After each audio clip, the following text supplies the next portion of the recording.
Hey friends, Pastor Bud here. I appreciate you joining me for another step in our journey through the Better Covenant Bible study.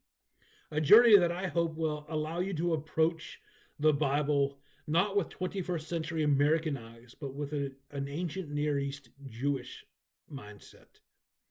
That we might be able to see Jesus more clearly through the scriptures. That we might be able to know God more truly, that we might come to fall in love with God more deeply. There is a world of adventure to be had in the Bible, the greatest story ever told. And it really is.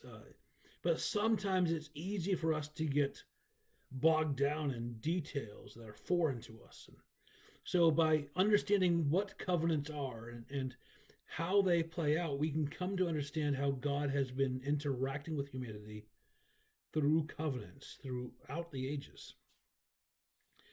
As we looked at the Adamic Covenant, or the what took place in Eden, we saw that God had created a place where heaven and earth perfectly overlapped, and then God came and crowned his creation by creating a family and placing that family in the garden. The family was humanity, mankind, Adam and Eve, and God gave them his image and his likeness. They were blessed, and they were to be faithful to that identity. God gave them land. In fact, all the land of the garden and of all the cosmos, all the earth. They were told to cultivate all the plants in the garden. They were told to exercise authority and dominion over all the earth. They are to be fruitful in the land. And finally, God gave them freedom. Freedom to fill the land with their descendants, with their dynasty, to create a family that would inhabit all of the earth and rule. And freedom to eat of all of the fruit in the garden, save one. And in one fateful moment, Adam and Eve forsook God and heeded the voice of a stranger.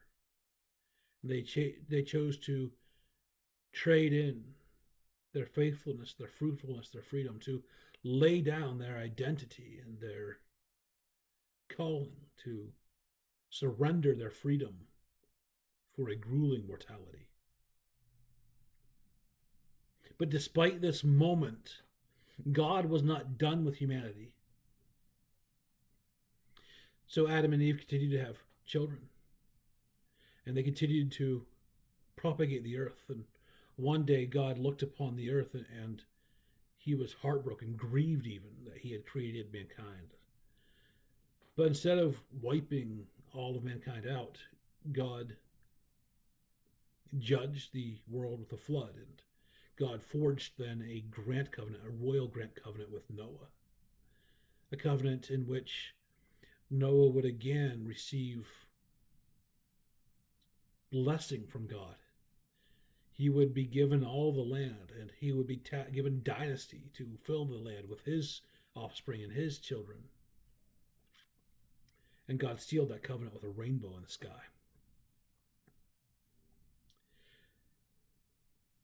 Shortly after Noah came off of the ark, he planted a vineyard. And in the vineyard, he grew some grapes. And from the grapes, Noah produced wine. And from the wine, he drank. And one evening, the Bible reports in chapter 9 of Genesis that Noah became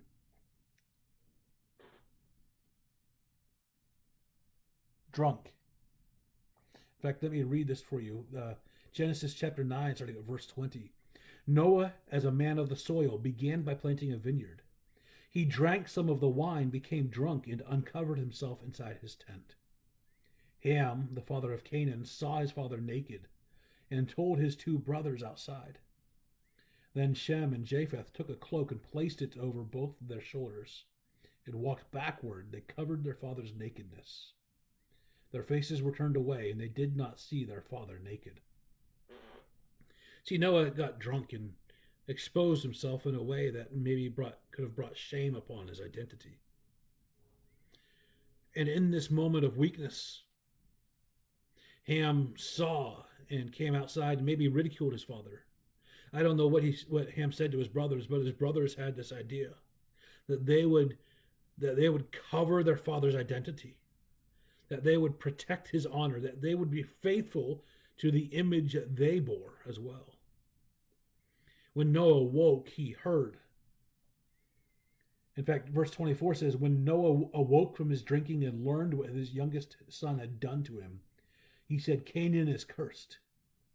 He will be the lowest of slaves to his brothers. He also said, blessed be the Lord, the God of Shem. Let Canaan be Shem's slave. So we come to a place now where Canaan was cursed and Shem was blessed. And out of this mess, God sees more brokenness upon humanity, and God decides that he needs to create a people his very own.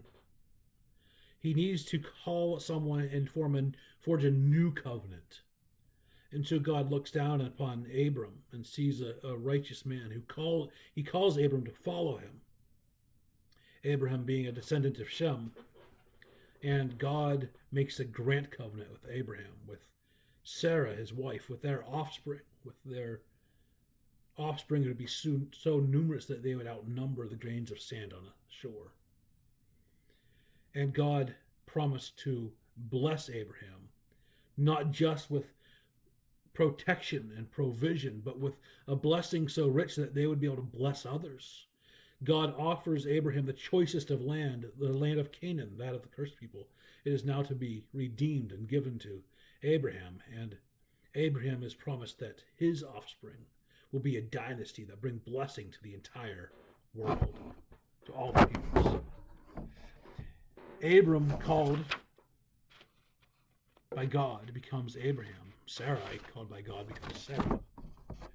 And what we see through them is the father of all nations, and a grant that's fulfilled in Galatians when we are told, by faith, we are all Abraham's offspring.